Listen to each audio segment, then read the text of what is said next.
Entonces, esos son los anuncios de la semana. Y la palabra que quiero compartir en esta mañana, como no podía ser de otra manera, la he titulado La Resurrección. La resurrección, aleluya. Gloria a Dios por la resurrección de Cristo, ¿verdad?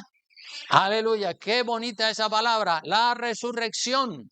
Bueno, ¿qué es la resurrección? Pues es sencillo. La resurrección es volver a la vida después de haber muerto. Y desde aquí le mandamos también un saludo a las personas que a través del internet escuchan estas prédicas, que Dios los bendiga y los guarde, y oren por nosotros, y nosotros lo haremos por toda la iglesia también.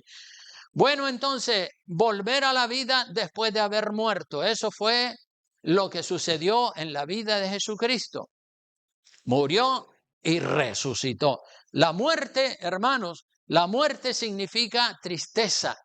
Se acabó todo, se acabó lo bueno, viene la noche, viene la oscuridad, viene el sufrimiento, lo que a nadie le gusta. Oh, la despedida triste, la muerte. Oh, qué horrible es esa palabra, ¿verdad? Pero la resurrección es todo lo contrario. La resurrección es vida, es alegría, luz, gozo, felicidad, sonrisa, bienestar, agradable sorpresa. Los discípulos, pero mira, ha resucitado, están contentos, están felices. Y hermanos, todos nosotros, un día más pronto o más tarde, tendremos que vivir la experiencia de la muerte. Todos, sin excepción. Santos, tanto sean cristianos como no lo sean. Y a la gente no le gusta el tema de la muerte porque no es un plato de buen gusto para nadie. A nadie le gusta la muerte. A mí no me gusta tampoco, pero es la realidad. ¿A quién le gusta que se le muera su padre, su madre, su hijo, su hija, su hermano, su hermana? A nadie le gusta. A nadie le gusta pasar por ese camino de sufrimiento, por ese camino triste y de dolor. Pero más nos vale, hermanos, más nos vale mentalizarnos y aceptar que tenemos que experimentar ese dolor cuando Dios lo determine. No sabemos cuándo nos tocará, pero el día que nos toque tenemos que estar preparados. Más nos vale estar preparados y no sabemos cuándo será ese día. Puede ser de repente, puede salir a la calle y tener un accidente y morir de manera instantánea que no te da tiempo ni de decir, ¡ay! Puedes morir de un infarto de miocardio y se te para el corazón, o de un derrame cerebral instantáneo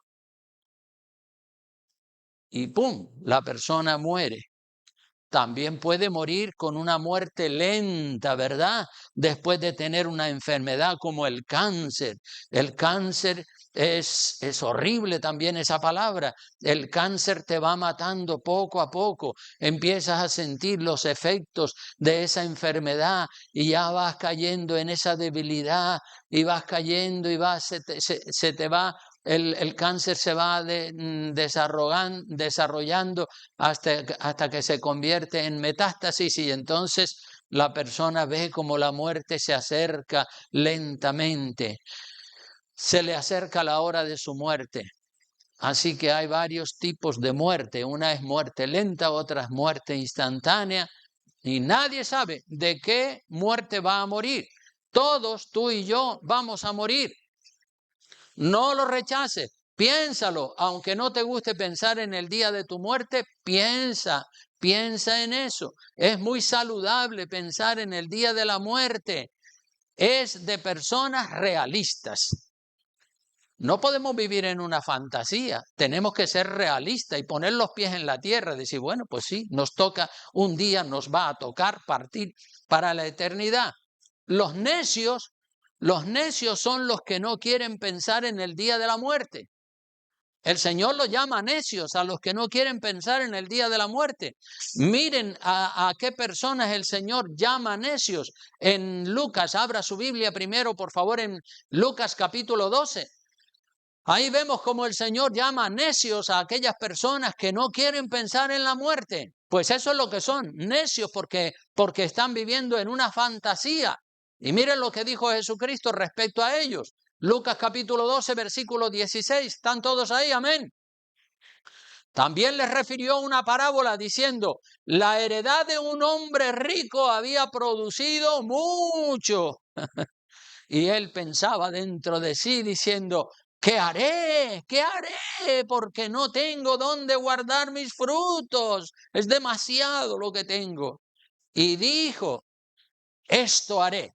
Derribaré mis graneros y los edificaré mayores, una ampliación grandísima. Y allí guardaré todos mis frutos, mis bienes. Allí lo voy a guardar todo. Y después le voy a decir a mi alma, alma, muchos bienes tienes guardados para muchos años. Aquí tienes para 500 o 800 años. Repósate, come, bebe, regocíjate.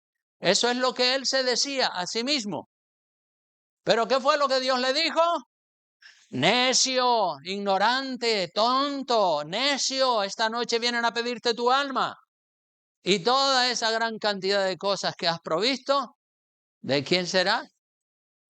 Pues así es el que hace para sí tesoro aquí en esta tierra y no es rico para con Dios.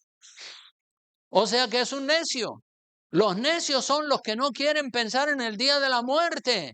Nosotros somos sabios y tenemos que pensar en el día de la muerte. No creas esa mentira que suena por ahí. Dice, vive la vida, disfruta de la vida, que son 3 días.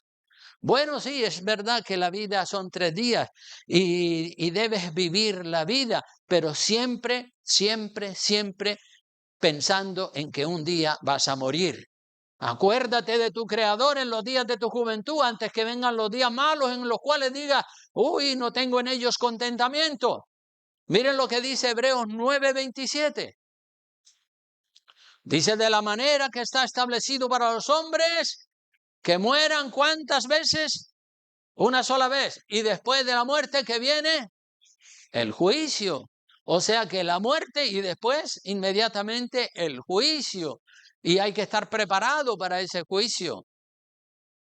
Si uno no piensa nunca que va a morir, vive en una fantasía o en una mentira y de repente la muerte le sorprende y no le dio tiempo de arrepentirse de sus pecados, no le dio tiempo de pagar el dinero que había cogido prestado, no le dio tiempo de pedir perdón a la persona con la que estaba enfadado o con la que estaba enojado o peleado, y esa persona se va para el infierno porque muere en pecado.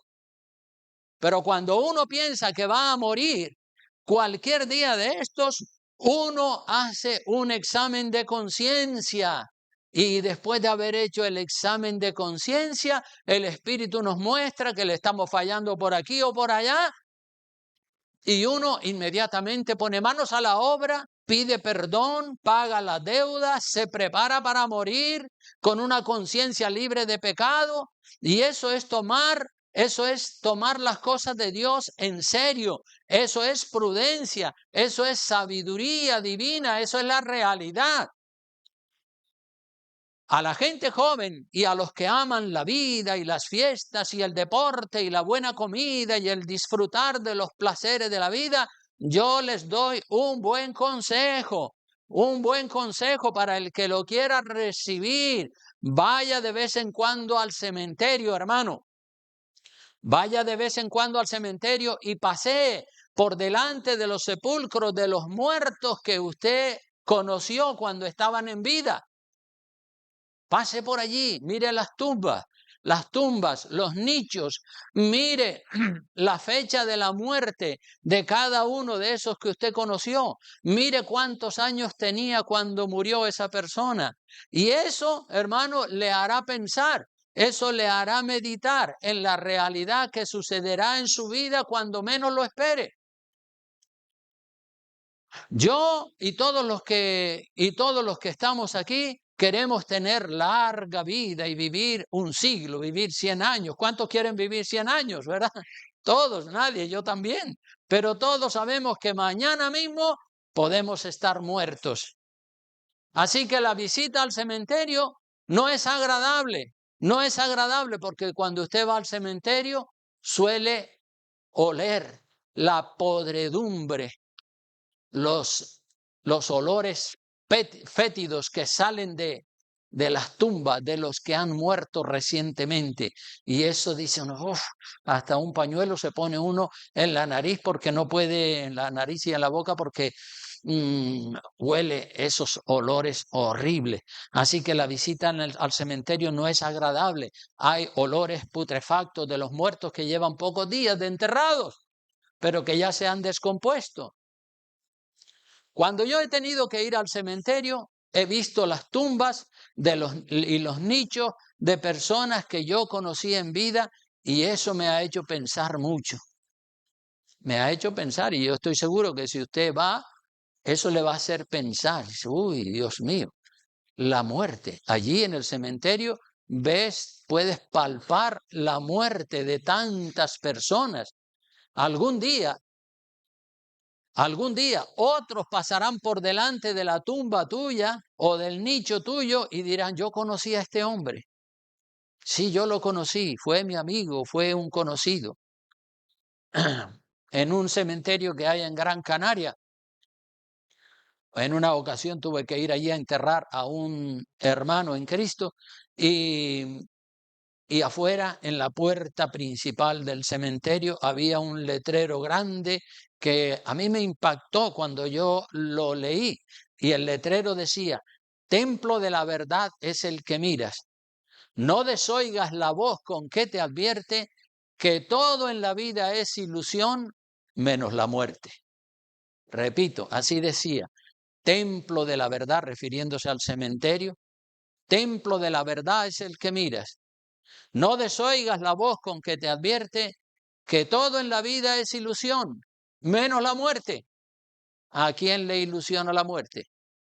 A nadie, ¿verdad? Pero va a venir. Te va a venir a ti, me va a venir a mí, no sabemos cuándo, pero nos va a venir a todos.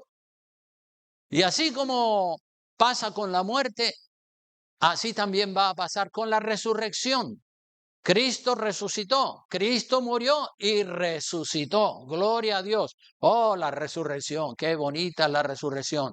Qué triste es la muerte, qué dolorosa es la muerte, pero qué gozo, qué alegría la resurrección. Hoy estamos celebrando la resurrección gloriosa y triunfante de nuestro Señor Jesucristo sobre el sepulcro y sobre la muerte. Y aquí tenemos un mural que los jóvenes han preparado. La tumba está vacía, los lienzos están ahí, el sudario y los lienzos con los que fue amortajado el Señor Jesucristo, ahí se quedaron. La tumba vacía, Cristo resucitó. Aleluya. Y tú y yo también resucitaremos un día después de haber muerto. Todos los seres humanos resucitaremos un día con cuerpos inmortales, como le sucedió a Jesucristo. Cuerpos inmortales que ya no van a morir nunca más. La Biblia, hermanos, deja bien claro que existen los hijos de Dios por un lado y por otro lado los hijos del diablo. La humanidad está dividida en los hijos de Dios y los hijos del diablo. Y esto no lo digo yo, lo dijo el Señor Jesucristo cuando estaba hablando con los escribas, con los fariseos y con los saduceos y toda aquella gente que lo rechazaban a él. Si vienen conmigo a Juan capítulo 8, versículo 44, miren lo que Cristo le dice a estos incrédulos porque les está predicando la verdad y ellos la rechazan una y otra vez. Y entonces el Señor Jesucristo, al ver que rechazan la vida, que rechazan la verdad, que rechazan la palabra de Dios, en Juan 8:44, Jesús le dice a ellos, vosotros sois de vuestro padre el diablo. Así de claro. Vosotros sois de vuestro padre el diablo y los deseos de vuestro padre queréis hacer. Él, el diablo, ha sido homicida desde el principio y no ha permanecido en la verdad, porque no hay verdad en él. Cuando habla mentira, de suyo habla porque es mentiroso y padre de mentira, ¿verdad? Así que Jesucristo le dice a esta gente que lo están rechazando frontalmente, le dice, ustedes son de vuestro padre el diablo. Ellos se pusieron alborotados cuando el Señor le dijo, ustedes son de vuestro padre el diablo. Y dice, no, que va, nosotros somos descendientes de Abraham, de Isaac y de Jacob. Dice, no, de eso nada. Si fueran descendientes de Abraham y de Isaac y de Jacob, ustedes amarían la verdad como la amó Abraham, Isaac y Jacob. Ustedes amarían la verdad. Yo soy la verdad y ustedes me quieren matar a mí. Entonces ustedes son hijos del diablo. No les gustó, pero esa es la realidad. Así está dividida la humanidad. Por eso la resurrección también está dividida en dos resurrecciones. Así como la humanidad está dividida entre los que aman a Dios y por otro lado los que rechazan a Dios, la resurrección también está dividida en dos partes. La resurrección está dividida en dos partes: resurrección de vida por un lado y resurrección de condenación por otro lado. Resurrección de vida por un lado y resurrección de condenación, porque todos los seres humanos vamos a morir, pero una vez muertos resucitarán por un lado los de la resurrección de vida y por otro lado 1000 años más tarde los de la resurrección de condenación. También esto lo deja muy claro la Biblia. Si vamos a Juan capítulo 5, versículos 28 y 29, miren lo que dice la palabra de Dios. Juan 5, 28 y 29, están todos ahí. Es importante que lea en su Biblia lo que yo estoy leyendo para que usted vea que lo que se predica en este lugar es palabra de Dios. Juan 5, 28 dice: no os maravilléis de esto, porque vendrá hora cuando todos los que están en los sepulcros, ¿qué dice? Oirán su voz, y los que hicieron lo bueno saldrán a resurrección de vida. ¿Ves? Mas los que hicieron lo malo a resurrección de condenación. Hay dos resurrecciones: resurrección de vida, resurrección de condenación. Resurrección de vida para los hijos de Dios, para los que han hecho lo bueno, y resurrección de condenación para los hijos del diablo, para los que hicieron lo malo. Eso es algo que está muy claro en la palabra de Dios, hermanos. Está clarísimo en la Biblia. Bendito sea el nombre del Señor. La resurrección de vida y la resurrección de condenación. Resurrección de vida de los hijos de Dios. Esta está separada de la resurrección de condenación de los hijos del diablo por un periodo de 1000 años. Dos resurrecciones: resurrección de vida y resurrección de condenación. La resurrección de vida primero es la resurrección de vida y 1000 años después es la resurrección de condenación. Son dos resurrecciones diferentes. Y el apóstol Juan nos revela esa gran verdad de los 1000 años de separación que existen entre la resurrección de los justos, que se llama también resurrección de los justos, resurrección de vida, y por otro lado, resurrección de condenación. Esto lo encontramos en el libro de Apocalipsis, pero antes vamos a leer Daniel 12:2 para no perder un poco los textos que tenía marcados. En Daniel 12:2 dice: muchos de los que duermen en el polvo de la tierra serán despertados. Quiere decir que serán resucitados. Unos para vida eterna y otros para, ¿qué dice? Para vergüenza y confusión perpetua. Y ahora sí vamos a Apocalipsis 20, versículo 4 al 6. ¿Están ahí? Amén. Dice el apóstol Juan en esta visión que tuvo cuando fue desterrado a la isla de Patmos, que él vio el futuro. Dios le abrió los cielos y le dio mucho entendimiento, y por eso escribió el libro de Apocalipsis. Y Juan dice en Apocalipsis 20, versículo 4 al 6, dice: vi tronos y se sentaron sobre ellos los que recibieron facultad de juzgar. Y vi las almas de los decapitados, de los que habían sido degollados por causa del testimonio de Jesús y por la palabra de Dios, los que no habían adorado a la bestia ni a su imagen. Ya saben que se levantará la bestia y su imagen y querrá marcar con el 666 a toda la humanidad. Aquellos que se nieguen, dice, Esos son decapitados por causa del testimonio de Jesús y por la palabra de Dios, los que no habían adorado a la bestia ni a su imagen, y que no recibieron la marca en sus frentes ni en sus manos. Y estos, los que no se dejaron marcar, estos vivieron y reinaron con Cristo 1000 años, lo que se llama el reino milenial de Cristo en la tierra. Pero los otros muertos, esto se refiere ya a los muertos a los muertos que van a resucitar en la resurrección de condenación, dice, pero los otros muertos no volvieron a vivir. ¿Hasta cuándo? Hasta que se cumplieron 1000 años. Hasta que se cumplieron 1000 años. Esta es la primera resurrección. Y luego, hasta que se cumplan los 1000 años, es cuando viene la segunda resurrección.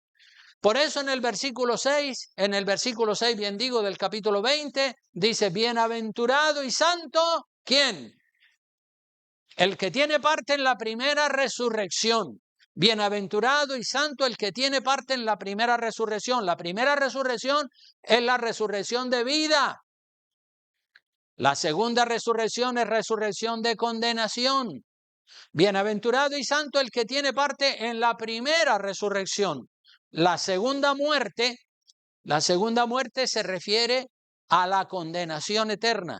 La segunda muerte, dice la palabra, no tiene potestad sobre estos. Es decir, estos no se van a condenar porque son santos que han resucitado en la primera resurrección. La segunda muerte, es decir, la condenación eterna, no tiene potestad sobre estos, sino que serán, ¿qué es lo que serán? Dice, sacerdotes de Dios y de Cristo, y reinarán con él 1000 años en la tierra, en lo que se conoce, como dije, el reinado milenial de Cristo en la tierra, y luego después, obviamente, la eternidad.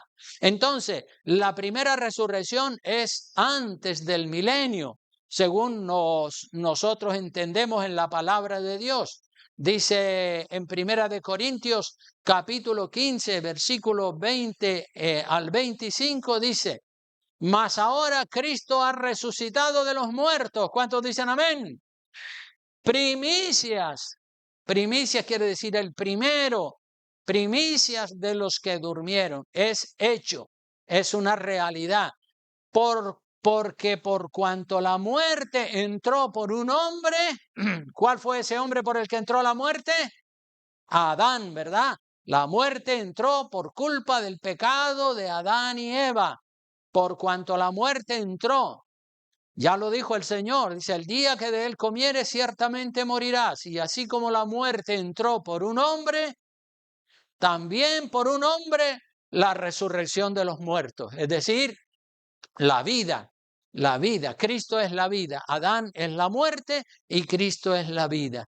Dice, porque así como en Adán todos mueren, tanto creyentes como no creyentes, también en Cristo todos serán vivificados o resucitados. Obviamente unos para vida eterna y otros para vergüenza y confusión perpetua en la segunda resurrección. También lo dice Pablo ahí. Dice, pero cada uno en su debido orden. Dios es un Dios de orden. Amén.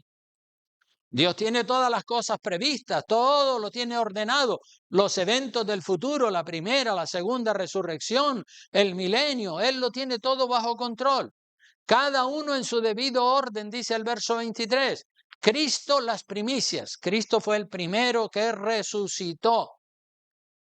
Luego los que son de Cristo en su venida, estos son los de la primera resurrección, los que pertenecemos al Señor, los que estamos nacidos de nuevo, los que nos hemos entregado al Señor, esos resucitaremos después de la resurrección de Cristo, en la primera resurrección.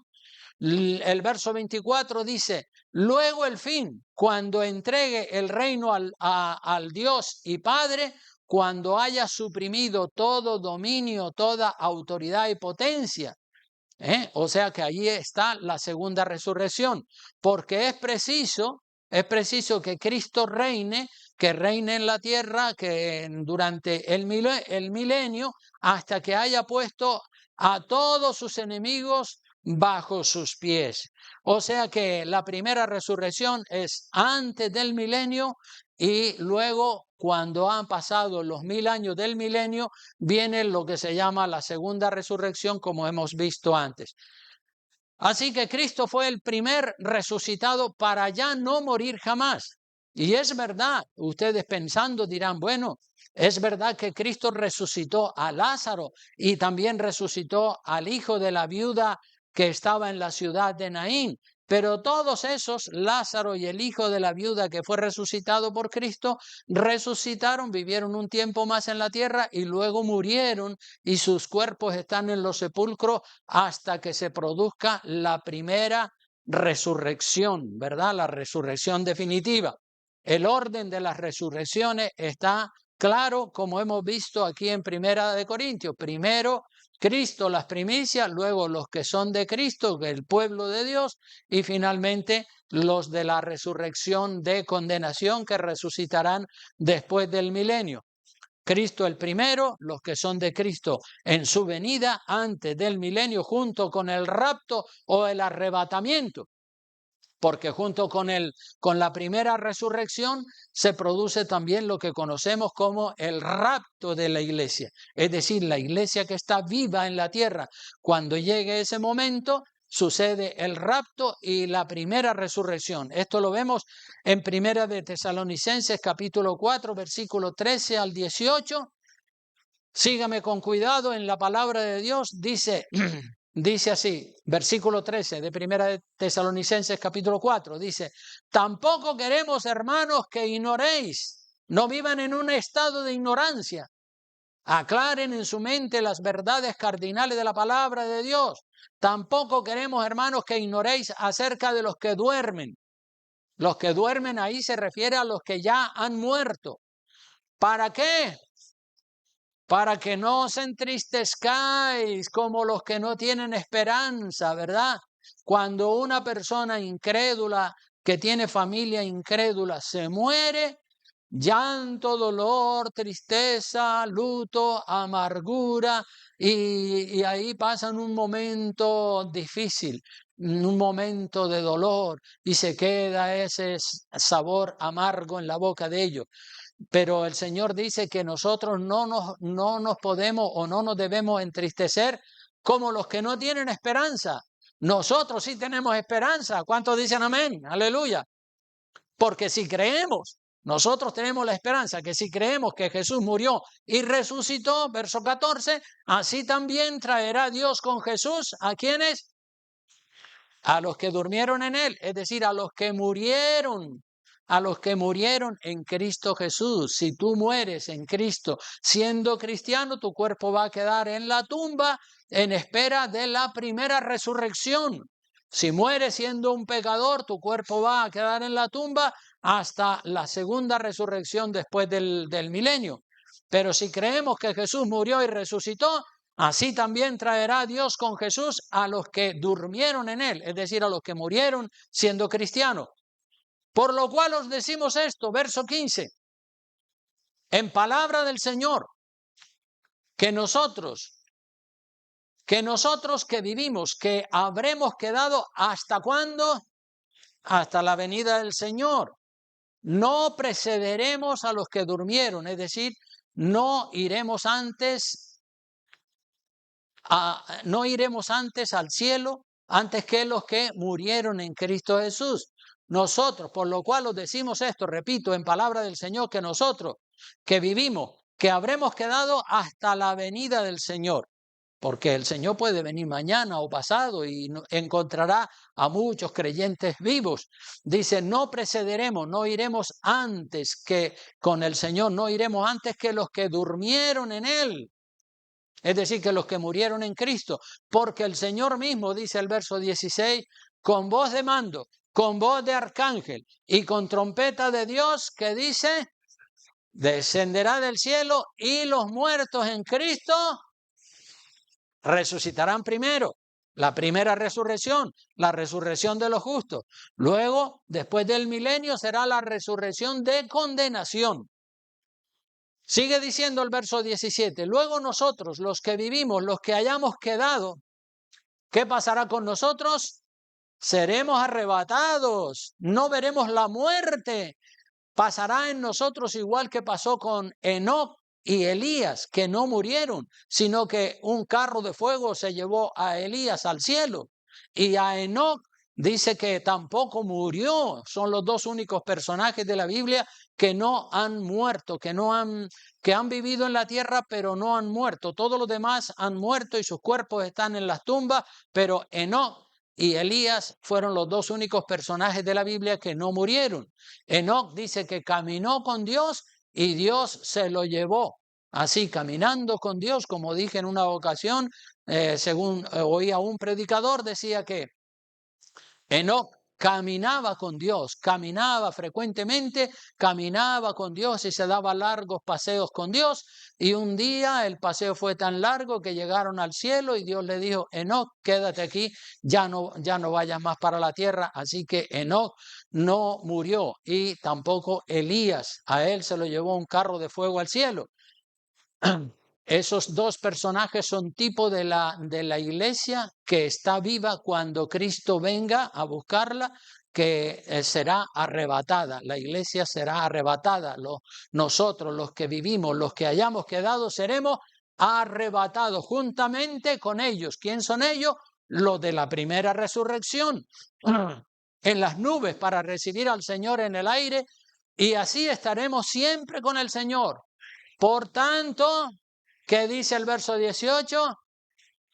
Alentaos. Si estás desalentado, aliéntate con estas palabras. ¡Qué bien! Tengo la esperanza de la vida eterna. Si Cristo viene, no veré la muerte, me iré con el Señor. Si muero, esperaré el rapto y juntamente con el rapto sucede la primera resurrección y allí me voy con el Señor. Así que eso es lo que dice la palabra de Dios. La segunda resurrección será después del milenio. Por eso dice en Apocalipsis 26, bienaventurado y santo el que tiene parte en la primera resurrección. Bienaventurado y santo el que tiene parte en la primera resurrección. La segunda muerte, que es la condenación eterna, no tiene potestad sobre los que participan en la primera resurrección. Así que somos, hermanos, somos seres eternos. ¿Cuántos dicen amén? Aleluya. Nuestra existencia trasciende a la muerte del cuerpo de carne y huesos.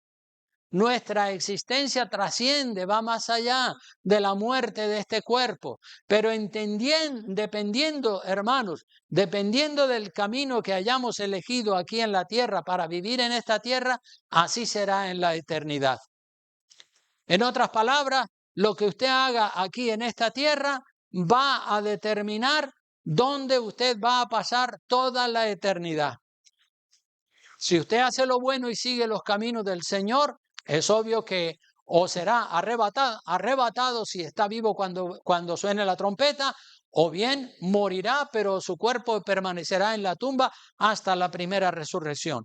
Pero los que han hecho lo malo, esos ya perdieron la esperanza de salvación. Los que hicieron lo malo, a resurrección de condenación. Así que la palabra de Dios es muy clara con respecto a cómo hay que vivir en esta tierra y también qué es lo que hay después de la muerte del cuerpo, hermanos. La muerte del cuerpo para los cristianos que amamos a Dios no debe ser motivo de tristeza ni de dolor. La muerte del cuerpo de los cristianos que morimos no debe ser motivo de dolor. Dice, para que no os entristezcáis, como decía Primera de Tesalonicenses 4:13, no os entristezcáis como los que no tienen esperanza. Así que cuando me muera yo, pues ustedes hacen un culto de gloria al Señor, y cuando se muera alguno de ustedes, pues en lugar de ponernos aquí a llorar y a echar lágrimas continuamente, alabamos y glorificamos al Señor y decimos, el hermanito tal ya se fue con Dios, ya está con Dios. No es para entristecernos. Si tenemos esperanza y es una esperanza viva, cuando muere alguno que es cristiano de verdad, tenemos que glorificar a Dios, decir, ya se adelantó a nosotros, ya se fue con el Señor. Luego iremos nosotros también en su momento. Así que no os entristezcáis como los que no tienen esperanza.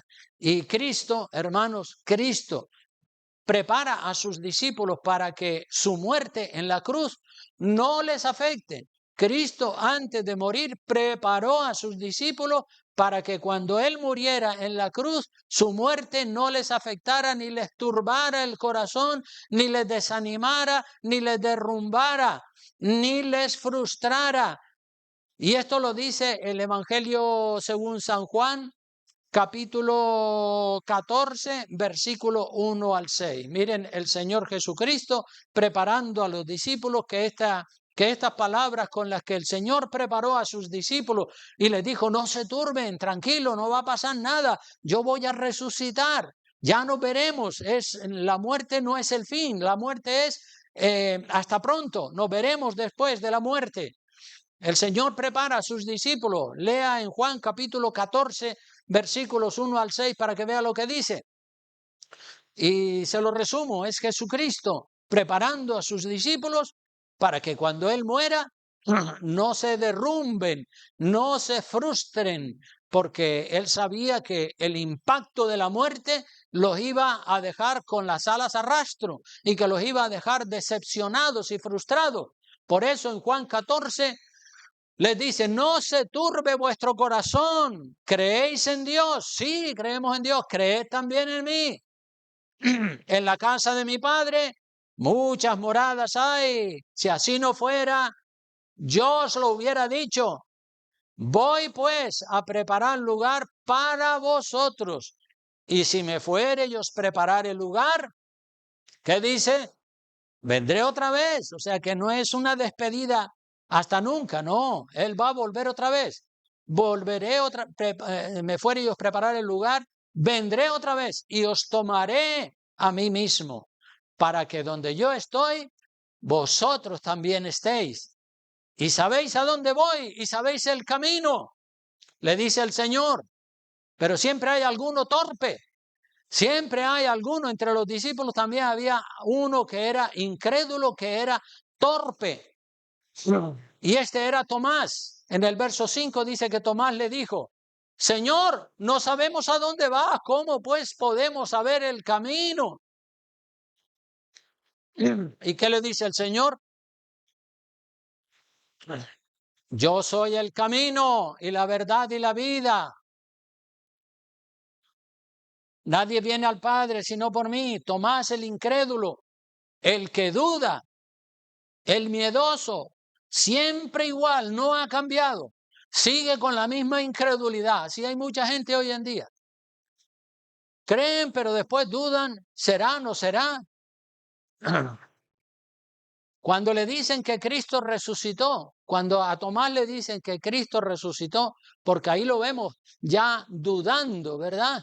Señor, no sabemos a dónde vas, ¿cómo pues podemos saber el camino? Y mira que el Señor había estado ya 3 años y medio predicándole y enseñándole, pero todavía está garrapeteando, todavía está patinando. Y en Juan capítulo 20 dice la palabra de Dios refiriéndose a Tomás. Pero Tomás, Juan capítulo 20, versículo 24, dice, pero Tomás, uno de los 12 llamado Dídimo, no estaba con ellos cuando Jesús vino, cuando Jesús se apareció resucitado. Y luego los otros discípulos le dijeron pues los otros discípulos, al Señor hemos visto. Él les dijo, si no viere en sus manos la señal de los clavos y metiere mi dedo en el lugar de los clavos y metiere mi mano en su costado, no creeré. Incrédulo. 8 días después, dice el verso 26, estaban otra vez sus discípulos dentro y con ellos Tomás. Esta vez estaba allí. Llegó Jesús estando las puertas cerradas y se puso en medio y les dijo, ¿qué les dijo? Pasa a vosotros. Luego dijo a Tomás, ven aquí, Tomás, el incrédulo, pon aquí tu dedo y mira mis manos y acerca tu mano y métela en mi costado. ¿Y qué? No seas incrédulo, hombre. Ya es hora de que creas de una vez y dejes de estar dudando siempre. No seas incrédulo, sino creyente. Entonces Tomás respondió y le dijo, Señor mío y Dios mío, ay, ahora sí creo, ahora sí creo. Bienaventurados, dijo el Señor en una ocasión, los que sin ver creyeron. Jesús le dijo, porque me has visto, Tomás, creíste. Bienaventurados los que no vieron y creyeron. Gloria a Dios. ¿Cuántos están en ese grupo? No has visto, pero crees. Gloria a Dios. Yo tampoco he visto, pero creo de todo corazón. Aleluya, que si me muero, mi cuerpo se quedará en el sepulcro hasta que venga el rapto y la primera resurrección. Gloria a Dios. Y si Cristo viene antes, pues volaremos con el Señor y no veremos la muerte, como dice la palabra de Dios. ¿Qué esperanza más maravillosa tenemos nosotros los cristianos? Gloria a Dios. ¿Cuántos resucitarán en la primera resurrección? Amén. Gloria a Dios. Claro que sí, así va a ser. Dios no miente, Dios lo dijo y lo que Dios ha dicho, Dios lo cumplirá. Bueno, bendecimos el nombre del Señor, vamos a inclinar el rostro mientras los niños se van preparando para que vengan a hacer una obra de teatro. Gloria a Dios. Vamos a inclinar el rostro y vamos a hacer una oración. Si hay algo de incredulidad en tu vida, renuncia a ella en esta hora y dile, Señor, no quiero ser como Tomás, quiero ser creyente, quiero, Dios mío, que las dudas que puedan haber en mi corazón desaparezcan definitivamente y quiero tener una fe sólida, una fe genuina, una fe auténtica, una fe real, Señor. Bendíceme y ayúdame, Padre Santo de la gloria, para seguirte sirviendo, para seguirte amando y seguirte adorando, mi Señor. Oramos por todos los que titubean, por todos los que tienen incredulidad, para que ese sentimiento de incredulidad desaparezca, Señor. Guárdanos, mi Dios, en el hueco de tu mano y bendice de una manera extraordinaria para que todos, Dios mío, podamos mantener esa fe viva, aleluya, en tu palabra santa, amarte y servirte todos los días de nuestra vida. Bendice asimismo también en esta hora, Dios mío, a los niños que van a participar con una pequeña danza y una canción, Dios mío, y que sea de bendición para todos. También queremos orar por la madre de Freddy, que está ingresada en el hospital. Señor, extiende tu mano sobre ella, trae sobre ella salvación si no es salva, Dios mío, y trae sanidad para su cuerpo, bendito Dios. Y para todos los que están enfermos, para todos los miembros de la iglesia que tienen problemas con su salud, Señor, toca sus cuerpos, Dios mío, para que reciban sanidad mediante la resurrección gloriosa de nuestro Señor Jesucristo, porque en Él hay sanidad también para los enfermos. Gracias, gracias, Padre. En tus manos encomendamos nuestras vidas. De corazón te damos gracias y pedimos la bendición del Padre, del Hijo y del Espíritu Santo. Amén. Amén y amén.